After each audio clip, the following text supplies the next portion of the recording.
나성서부교회의 2012년 10월 14일 주일 설교 말씀입니다.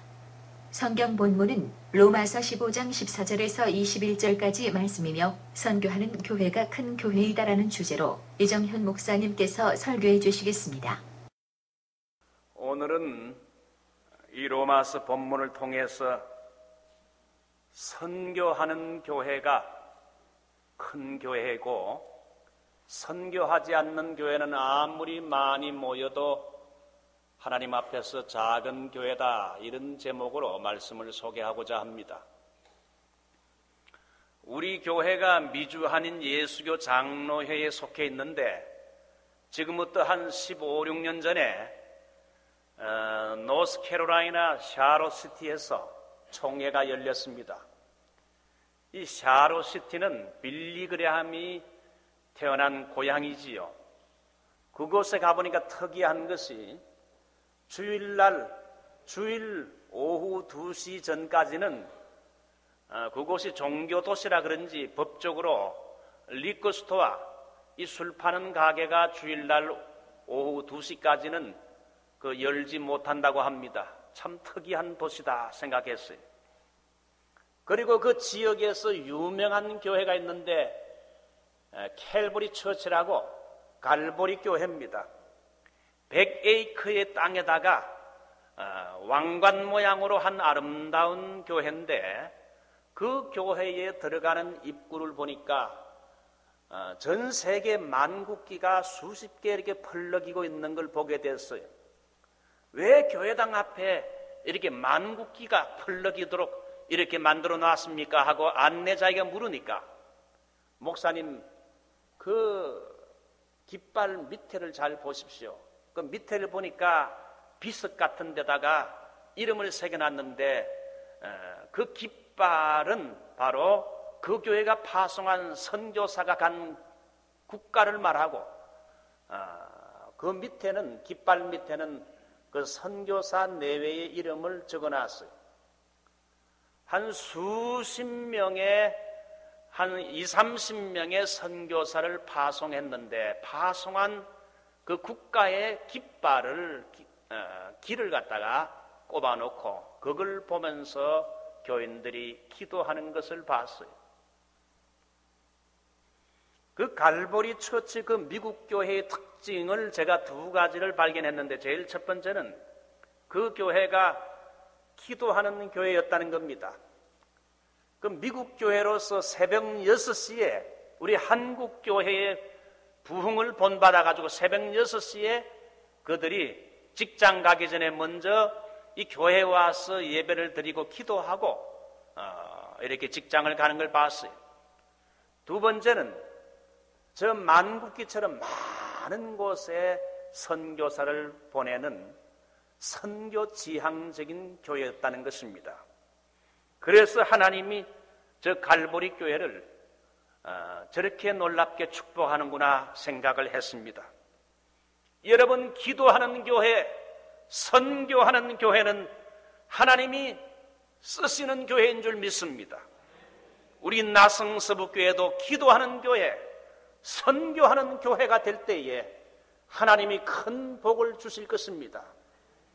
여러분, 로마서 강해도 이제 1년이 다 돼갑니다. 오늘 이제 로마서 15장은 로마서의 결론 부분에 왔습니다. 여러분, 로마서는 구원론이지요.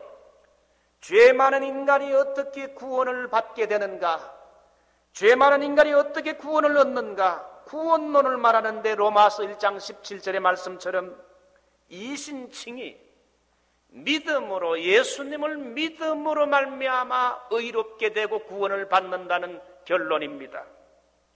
그런데 오늘 바울은 로마서 결론인 15장 오늘 본문에서 로마서의 마지막 결론을, 여러분, 구원에서 시작하여 제일 마지막에는 선교로 그 로마서의 결론을 맺고 있습니다. 믿음으로 구원받은 이 구원의 복음은 나의 개인 소유가 아니라 공동 소유이기 때문에 열방의 전 세계에 이신칭의의 이 복음을 열방에 전해서 열방이 구원을 받도록 해야 한다는 선교의 마지막 결론을 내리고 있습니다. 여러분, 그렇습니다.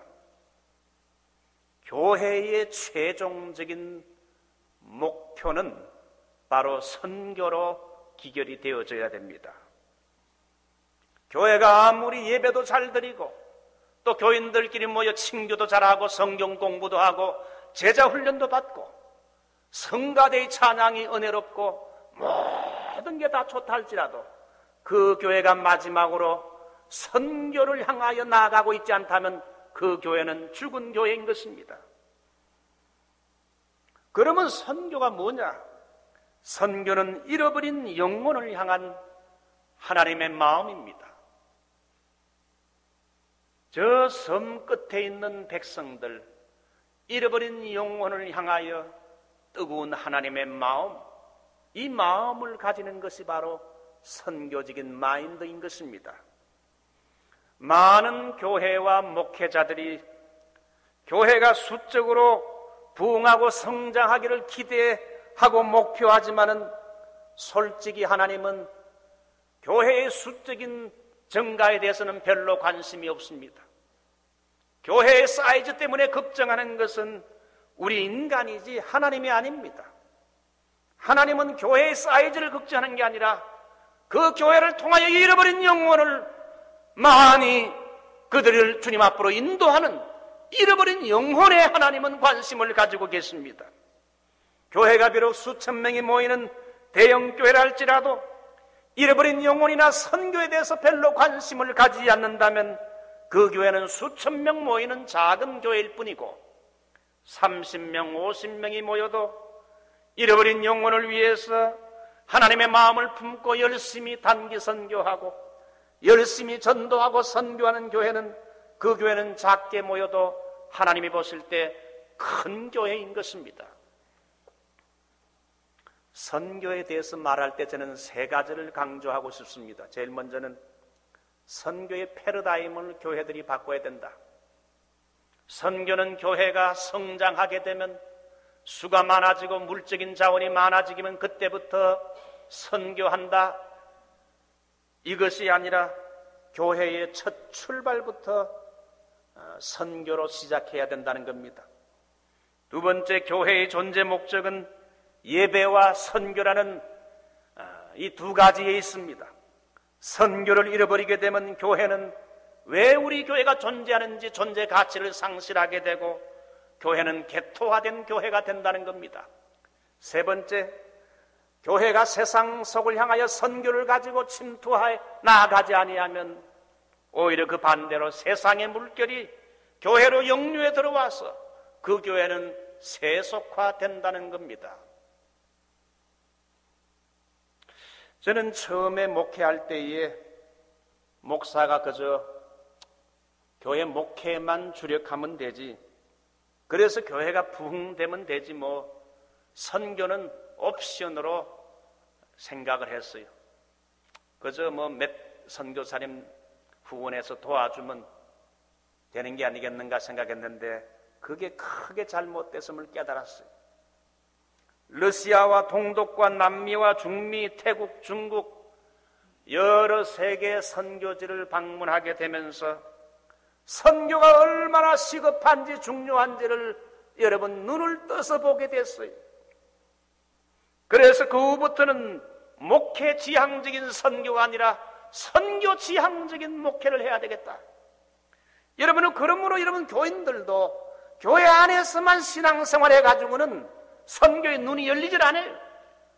교회를 밖에 나가서 선교지에 미션 필드에 한번 단기 선교 한 두세 번 정도 갔다 와야 선교에 대한 눈이 열리게 되는 겁니다. 그저 교회 안에서만 예배드리면 아무리 목사가 선교에 대해서 말해도 이게 감히 필이 와 닿질 않아요. 교회의 경상비의 최소한의 10분의 1은 그 선교에 투자해야 된다고 생각합니다. 하나님이 힘주시면 어떤 교회는 한국 전주에 있는 이동희 목사 교회는 70%를 교회 경상비의 70%를 세계 선교에 투자하는 그런 교회도 봤어요. 옛날 오스왈드 스미스 목사가 목회했던 피플스 처치에는 300명의 선교사를 파송했는데 선교비를 많이 보내다 보니 교회 수리를 못해가지고 교인들이 교회를 들어가게 되면 삐걱삐걱할 정도로 이렇게 소리가 났다 그래요. 선교에 주력하다 보니 정말 교회 건물에는 별로 신경을 쓰지 못한 거죠. 어쨌든 교회는 선교 지향적인 교회가 돼야 하나님이 기뻐해요. 두 번째, 선교비를 독립 운영해서 2, 3년에 한 번은 최소 선교 대회를 가지면서 교회가 파송한 선교사들을 가족들을 다 초청하며 위로해주고 그들에게 선교 보고를 받으면서 선교 헌신의 날로 작정을 해야 할 것입니다. 세 번째, 목사도 이 개교에서 목회를 하지만은 1년에 1, 2차례 선교지에 가서 한 주간 정도 티칭 선교를 하면서 선교하는 미셔너리 패스터. 목사는 교회를 하나의 여러분 그 메인테인하는 메인테이너가 아니라 목사는 미셔너리 패스터. 목회를 하면서도 선교사적인 패스터가 돼야 된다. 이것이 오늘날 선교학자들의 이론입니다. 우리 장로님들은 미셔너리 엘더, 선교사적인 장로가 되고, 교회는 미셔너리 처치, 선교사적인 이런 교회가, 말세 교회가 돼야 되고, 목사는 개교회를 목회하지만은 개교회에서 탈피해서 더 나아가서 로컬에서 글로벌로 정말 미셔너리 패스터가 돼야 된다는 것이에요. 자, 오늘은 여러분이 로마서 15장의 내용을 통해서 바울은 이방인의 사도로 이방인들을 하나님 앞에 제물로 바치는 제사장으로 이방인의 사도로 선교했는데 사도 바울의 선교의 전략, 바울의 선교관을 세 가지를 소개해 드립니다. 제일 첫 번째 한번 따라할까요? 오직 성령으로, 오직 성령의 나타남으로, 오직 성령으로, 성령의 나타남으로 선교한다는 겁니다. 바울은 기도의 사람이었어요. 처음부터 끝까지 뭘 시작하기 전에 항상 하나님 앞에 기도했던 기도의 사람이에요. 그는 무엇을 시작하기 전에 반드시 기도하는 가운데 철저히 성령님의 인도를 받았어요. 그래서 기도하는 가운데 환상을 보기도 하고 기도하는 가운데 하나님의 뜻을 분별하여 선교했습니다. 바울의 선교 전략은 어떻게 보면 전략이 없다는 것이 전략입니다. 한 번도 인간적으로 계획을 짜서 이리 가고 저리 가고 누구를 만나고 집회를 하고 그런 것이 별로 없는 것을 봅니다. 바울은 그때그때마다 성령의 인도하는 대로 기도하면서 하나님이 만나라는 사람을 만나게 되고 성령님의 음성을 듣고 가서 복음을 전파했습니다. 오늘 본문 22절을 보게 되면 내가 너희 로마 교회에 가려고 하는 것을 여러 번 막혔더니 바울이 로마로 가는 길이 막혔다고 말합니다. 남한처럼 38선이 꺼져 있는 것도 아닌데 가려면 못 갈 것도 없는데 왜 길이 막혔다고 합니까? 바울은 그 막힌 환경과 상황을 보면서 하나님의 뜻이 무엇인지, 성령님이 어떻게 인도하는 것인지, 성령님이 막으신 것으로 해석을 했던 겁니다. 그래서 바울은 이방인에게 선교할 때 자기 지혜보다 철저하게 성령님을 의지하며 선교하라고 했습니다. 저는 선교사를 여러 명을 파송해 본 경험이 있습니다. 선교사 파송식 할 때에 제가 선교사에게 늘 동일하게 하는 말은 당신이 선교지에 도착하거든 뭐 이리 뛰고 저리 뛰고 뭐 하지 말고 그 첫 번째 도착한 그 첫 주간은 당신이 집을 얻어서 그 한 장소에서 한 일주일 동안 아무것도 하지 말고 당신이 금식도 하면서 기도하면서 성령의 인도를 받으시오. 주님, 제가 이 선교지에 왔는데 제 힘으로 할 수 있는 건 아무것도 없습니다. 언어도 서툴지요. 이것도 환경도 잘 모르지요. 아는 사람도 없습니다. 어떻게 하면 좋습니까? 바울 사도처럼 기도하며 성령의 인도를 받도록 일주일 동안 금식하면서 이렇게 선교를 위해 기도하면 성령님이 기도하는 가운데 필요한 사람을 만나게 해주시고 보내주시고, 그래서 선교의 동력자들을 하나님이 이렇게 저렇게 연결시켜주는 성령의 인도를 받아서 전도하라는 거예요. 오늘 바울이 18절을 여러분 보십시오. 바울의 선교를 보면 여러분 18절, 그리스도께서 이방인들을 순종케 하기 위하여 나로 말미암아 말과 일이며 표적과 기사의 능력이며 성령의 능력으로 역사한 것 외에는 내가 감히 말하지 아니하노라. 여기 말과 일이란 건 바울이 전도할 때 나타난 말씀의 능력을 말합니다. 표적과 기사의 능력이란 건 말씀을 전하며 기도 전도하다 보니 각종 병든 자, 귀신에 들린 자, 눌린 자, 어둠의 영에 사로잡힌 자들이 많았을 때 그들을 위해 기도할 때에 많은 역사들이 일어나서 선교했다는 거예요. 그러므로 여러분 선교사들이 여러분 복음을 가지고 말씀을 증거하되, 여러분 선교사들이 나아가서 선교할 때 병 낫고 귀신 내쫓는 건 기본이라는 거예요.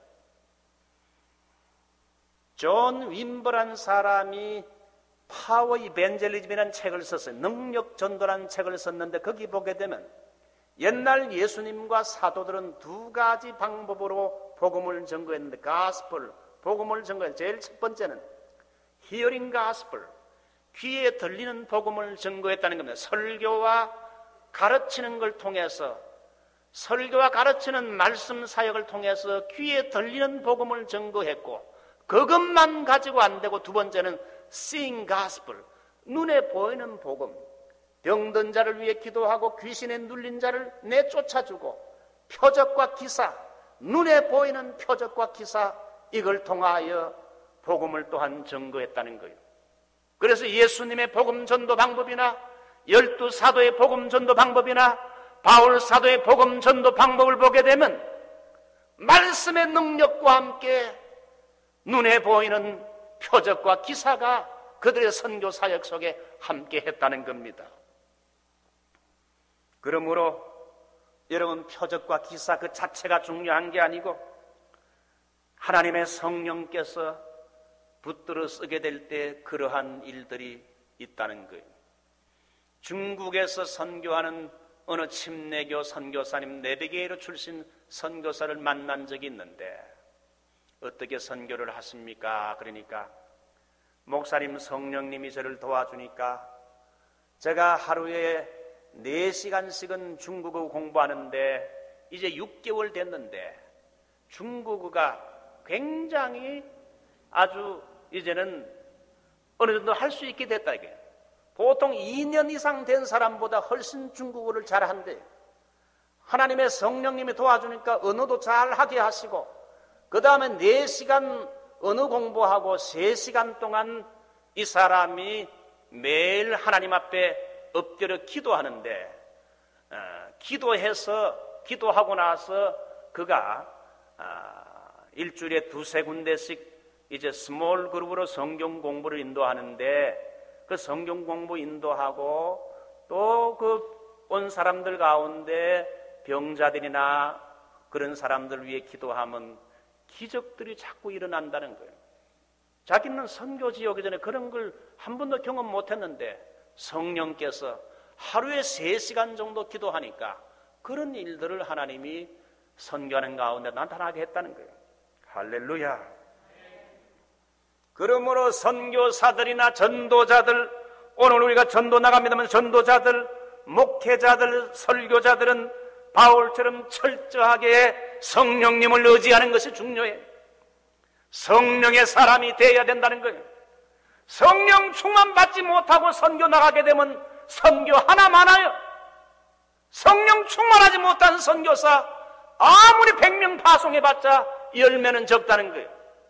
바울 사도처럼 성령으로 역사한 것 외에는 내가 감히 말하지 아니하노라. 오늘날 서구 신학의 한계는 계몽주의 영향을 받아 이성주의가 발달하고 지식의 체계와 조직화하는 데 중점을 두었어. 그래서 미국에서 여러분 공부한 서구 신학의 영향을 받은 목사님들이나 신학생들은 신학이나 목회도 모든 걸 논리적이고 이성적이고 합리적으로 풀어가려고 하는데 문제가 있습니다. 아무리 영적이라도 합리적이지 않으면 받아들이지 않는다는 겁니다.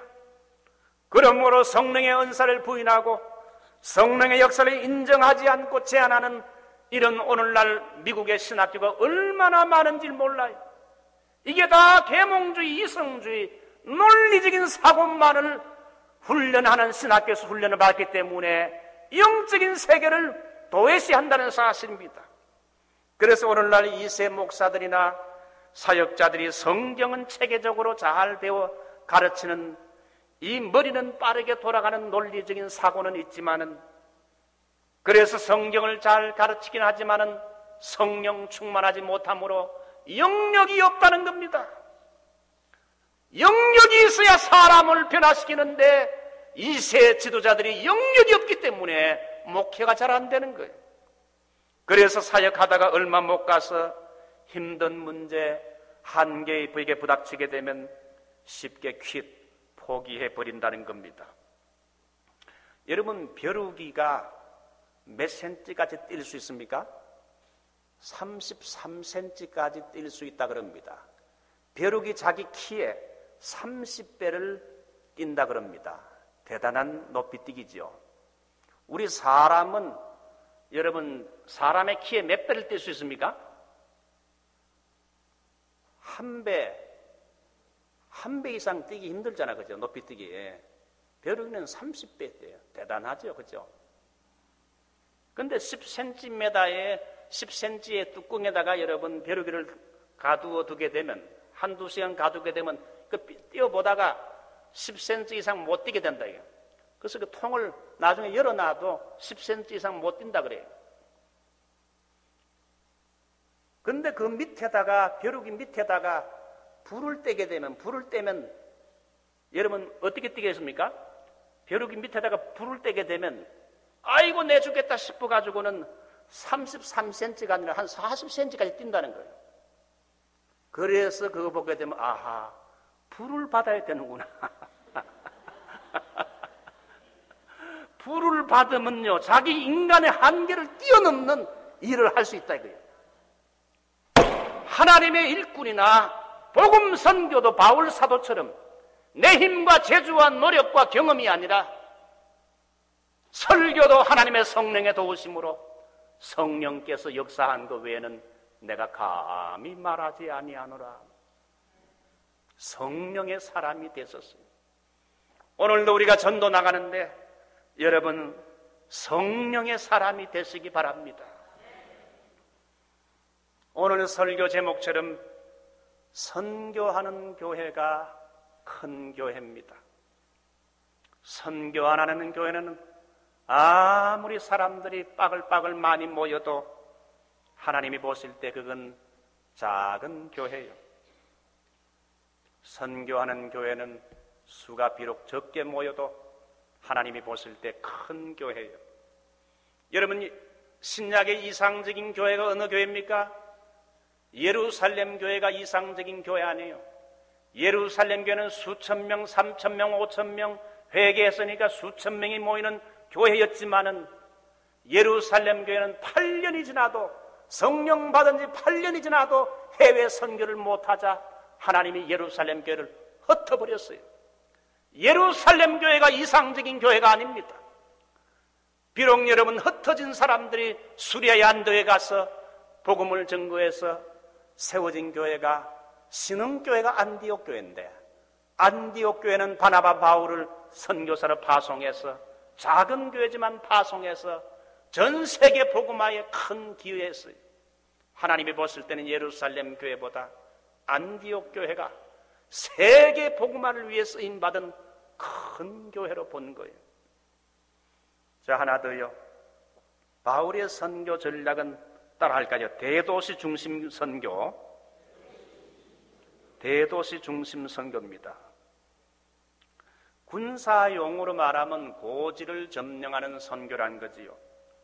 로마 제국 안에는 각 지역마다 고지를 할 수 있는 중요한 도시가 있었습니다.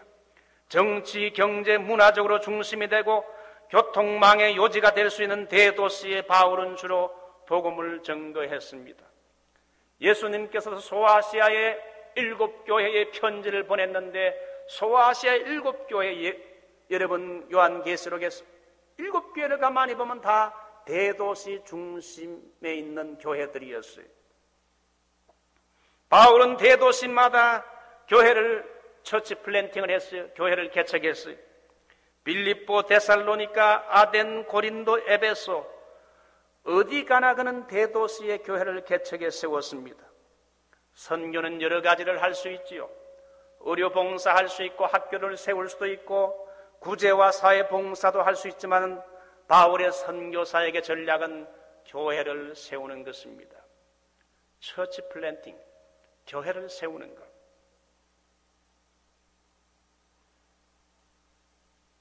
인도에 평생 선교하고 고국인 영국으로 돌아온 뉴비긴이라는 사람 선교사가 있는데 이 사람이 인도에 가서 선교하고 영국에 돌아오자 깜짝 놀라게 됐어요. 영국이 이제는 이교도의 사회로 변한 걸 보고 탄식하게 됐어요. 그는 선교사가 선교지란 건 아시아나 아프리카 소위 비기독교 사회만 존재한다고 생각을 했는데 그가 선교를 마치고 영국에 돌아오보니 영국의 기독교인들이 줄고 교회는 점점 문을 닫고 이슬람이 판을 치며 이제는 영국이 선교지로 변했다는 겁니다. 여러분, 서구 기독교의 인구는 포스트 모더니즘 시대로 들어가면서 급작스러운 쇠퇴에 직면하고 있는데 유럽에서는 해마다 180만 명의 인구가 기독교를 떠나고 있다고 합니다. 사랑하는 성도 여러분, 우리가 살고 있는 미국도 마찬가지입니다. 오늘날 미국은 기독교의 수가 50% 이하로 떨어졌다고 신문에 말하고 있습니다. 더 이상 미국은 기독교 국가라 할 수 없다는 겁니다. 미국과 서구는 다수가 기독교를 강하게 반대하는 안티크리스찬 소사이어티, 소위 안티크리스찬 사회로 변하고 있다는 걸 발견하게 됩니다. 우리 한국도 크리스찬들이 그렇게 많지만 얼마나 안티크리스찬들이 많습니까? 미국도 얼마나 안티크리스찬들이 많은지 몰라요. 얼마나 기독교가 이 미국에서도 핍박을 받는지 모릅니다. 이 미국이 선교사를 보내는 나라에서 이제는 선교사를 필요로 하는 나라로 점점 바뀌어 가고 있어요. 이러한 상황에서 우리 교회의 시대적인 사명이 무엇인가? 제가 좋아하는 성경 구절 이사야 6장 13절 한번 따라할까요? 밤나무 상수리 나무가 배임을 당하여도 그 그루터기는 남아있는 것처럼 거룩한 씨가 이 땅의 그루터기니라. 이 미국의 중심부 도시에 세워진 우리 나성서북교회는 미국을 새롭게 하는 거룩한 씨로서 상수리 나무가 잘리워진 오늘의 이 청교도의 신앙을 다 잃어버리고 있는 이 미국을 새롭게 하는 거룩한 씨로서 여러분, 이 나라와 민족을 새롭게 하는 거룩한 씨로서 대도시 선교교회가 돼야 된다는 거예요. 앞으로 기회가 주어질 적마다 다운타운에 여러분 다민족들을 향하여 복음을 전거하는 선교 전략을 펴야 할 것입니다. 이제 마지막입니다. 바울의 선교 전략의 세 번째, 미전도 종족들에게 가능하면 복음을 전했다는 겁니다. 오늘 여기 20절 보게 되면 내가 그리스도 이름을 부르는 곳에는 복음을 전하지 않기로 힘선노니 이는 남의 터위에 건축하지 아니하리 함이라. 바울은 남이 전도에 세운 교회 그 지역에는 가서 전도하지 않았어요. 교회가 아직 세워지지 않은 미개척지에 가서 전도하고 교회를 세웠다는 겁니다.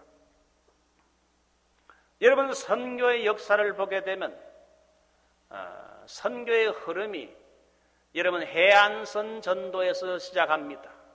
주로 이 해안선 쪽으로 선교사들이 가서 복음을 전거하고 선교했습니다. 그러다가 해안선 선교에서 이제는 내륙 전도로 들어가기 시작해요. 인랜드 전도. 그래서 여러분 허든스테이들 같은 사람은 중국의 내륙 선교로 들어가기 시작했어요. 그 다음에 오늘날 여러분 또 선교의 흐름은 바로 이 바울의 선교 전략처럼 바로 이 미전도 종족들에게 선교를 한다는 겁니다. 영국의 웩선교회라고 있는데 세계 복음화 십자군이지요. 이 웩선교회 설립자는 C.T. 스투드라는 사람인데 이 사람은 영국에서 부유한 집안의 아들로 호화롭게 태어나서 그는 캠브리지 대학에서 촉망받는 운동선수였습니다. 그 당시 미국과 영국에서는 대학교에서 성경 공부를 통해 많은 젊은 선교 헌신자들이 생겨나게 됐는데 A.T. 피어슨 박사는 대학생들에게 우리 시대의 세계를 복음화하자 슬로건을 내걸고 미국과 영국에서 수많은 대학생 선교 헌신자들이 일어나게 됐는데 하나님이 허락하면 아직 복음이 들어가지 않은 곳에 학생 선교사로 내가 지원해 가겠습니다. 여러분 우리 한국의 선교사로 온 언더우드 선교사 이런 사람들 보면 다 대학생 때에 여러분 성경 공부를 통해서 감동을 받은 사람들이 이 선교사로 많이 왔어요. 이 C.T. 스튜드도 캠브리지 대학생으로 학생 선교사로 지원했는데 이 사람이 한 유명한 말, 예수가 하나님의 아들이시고 그분이 우리를 위해 죽으셨다면 우리가 그분을 위해 무엇을 드리지 못할 것인가? 예수가 하나님의 아들이시고 그분이 우리를 위해 죽으셨다면 우리가 그분을 위해서 무엇을 드리지 못할 것인가? 그는 이 한마디 말을 하고 중국과 인도에서 열정적으로 사역하다가 건강이 악화돼 영국으로 돌아왔습니다. 중앙아프리카의 수십만 명이 복음을 한 번도 듣지 못한 채 방치됐다는 말을 듣고는 충격을 받아 50세의 나이에 다시 중앙아프리카 선교사로 들어갔어요. 강력하게 반대하는 아내를 버려둔 채 아프리카를 가서 하루에 18시간 동안 일하면서 아프리카 사람과 똑같이 생활하면서 선교를 했습니다. C.T. 스튜드는 선교를 어느 정도 마치고 영국에 돌아와서 웩선교회를 만들었는데 오늘날 크게 성장해서 전 세계에 500명 이상의 선교사를 파송하는 선교단체가 됐습니다. 이 선교회는 주로 미전도 종족에게 복음을 증거하는 일을 합니다. 현재 여러분 통계에 의하면 전 세계 인구를 한 60만 명으로 본다면 60억으로 본다면 60억 가운데 20억 정도는 개신교, 캐토릭, 그리스 정교로 어떤 형태든 성경을 가지고 신앙생활하고 있습니다. 나머지 40억은 그리스도를 믿지 않는 이런 인구로서 대부분이 인구 밀도가 높은 아시아 대륙에 살고 있는데 그 40억 인구 중에 22억 인구가 복음을 한 번도 접할 수 없는 지역에 살고 있는 미전도 종족이라는 겁니다. 그러니까 세계 60억 인구 중에 22억이 아직 예수 예자도 한 번 들어보지 못한 미전도 종족이 지역에 살고 있다는 겁니다. 말세 교회는 여러분 선교사들이 많이 있는 곳에 가서 또 선교사 보내는 이런 일을 하지 말고 선교사가 없는 지역에 어떻게 보면 위험한 지역이라 할 수 있습니다. 그런 지역에 미전도 종족에게 집중적으로 선교를 해야 됩니다. 우리는 예수님이 다시 이 땅에 재림할 것이라는 재림에 초점을 두고 두 번째 주님이 오시는 재림을 기다리고 있는데 아직 이 땅에는 예수님의 초림, 우리를 위해서 이 땅에 2000년 전에 오셨다는 초림 소식도 듣지 못한 인구가 여러분 20억이 넘는다는 겁니다. 그들 가운데 하루에 5만 5천 명이 복음을 듣지 못한 채 죽어가고 있어요. 이들이 살고 있는 지역을 지도를 펴놓고 보게 되면 북위 10도에서 40도 사이에 위치하는데 그래서 템포리 윈도우 14십 창이라 그럽니다. 창문처럼 길게 열려있는 지역에 밀접되어 있어서 그 미전도 종족의 거의 80%가 이슬람, 힌두교, 불교, 그리고 마지막 미전도 종족이 저 이스라엘 사람들입니다. 한국의 선교단체인 인타콥 통계에 의하면은 여러분, 예수님의 재림은 마태복음 24장 14절처럼 온 만국 백성에게 복음이 다 전거돼야 주님의 재림이 오는데, 그러면 복음이 얼마나 지금 세계에 전파됐는가? 여러분, 1989년 복음을 듣지 못한 미전도 종족은 24,000개 종족 중에 11,000개가 아직도 미전도 종족이라는 통계가 나와서 여러분, 전 세계 교회 지도자들이 큰 충격을 받았어요. 아직도 11,000개라는 반 정도가 아직도 미전도 종족이라니. 그래서 이 미전도 종족 선교에 힘써야 되겠다고 생각해서 15년 동안 모든 세계 교회가 미전도 종족의 선교에 힘을 썼을 때 2004년도에 15년 후에 2004년도에는 6,000개의 미전도 종족이 있다고 보고됐습니다. 2006년도에는 3,600개의 미전도 종족이 있다 그러고, 이 3,600개의 미전도 종족 가운데 인구 10만 명 이상 사는 곳이 650개인데, 이 650개의 도시가 바로 여러분 복음의 관문이라는 거예요. 이 큰 도시만 선교하게 되면 쪼무리개 같은 작은 종족 부락들은 여러분 그 큰 도시에서 믿은 사람들이 시골에 가서 복음을 전한다 이거예요. 그래서 지금 3,600개 정도의 미전도 종족 가운데 특별히 우리 이 세계교회가 650개의 도시에 집중적으로 전 세계교회가 복음을 전하게 되면 다른 작은 부락들은 도민의 현상으로 이렇게 넘어지게 되어 있다는 겁니다. 이제 말씀을 맺습니다.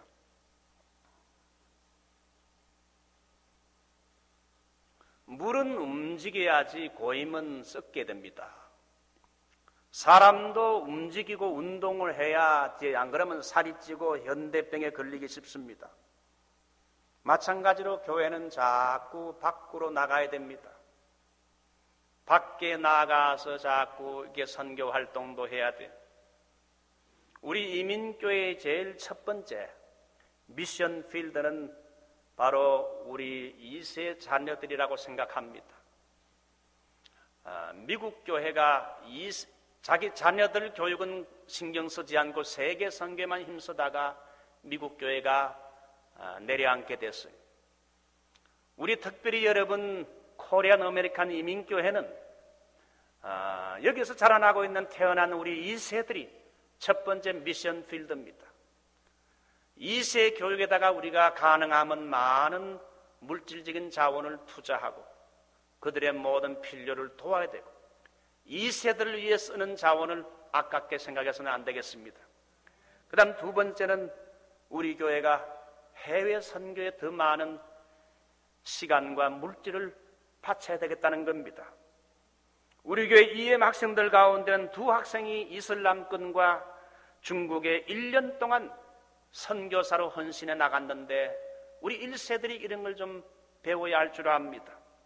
또 그들이 단기 선교도 나가는데 우리 1세들도 내년부터는 여름 휴가를 반납하고 여러분 휴가를 우리 교회의 선교지들, 여러분 중국이나 니카라과나 이 선교지, 내년도에는 이스라엘도 한번 가려고 그러는데 여러분 이런 선교지에 여러분이 시간을 내시면 좋겠습니다. 교회의 목적은 선교입니다.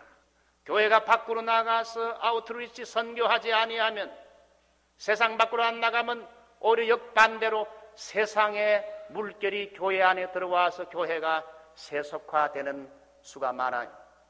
선교하는 교회가 큰 교회요, 선교하지 않는 교회는 아무리 재정이 많고 사람이 많이 모여도 하나님이 보실 때 아주 작은 교회, 우리 교회는 선교하는 큰 교회가 되시기를 주님의 이름으로 축원합니다. 우리 다 같이 우리 말씀을 생각하면서 하나님께서 우리 개인과 가정과 우리 교회가 이 마지막 때에 주님 주신 사명 잘 감당하도록 한번 기도하십시다.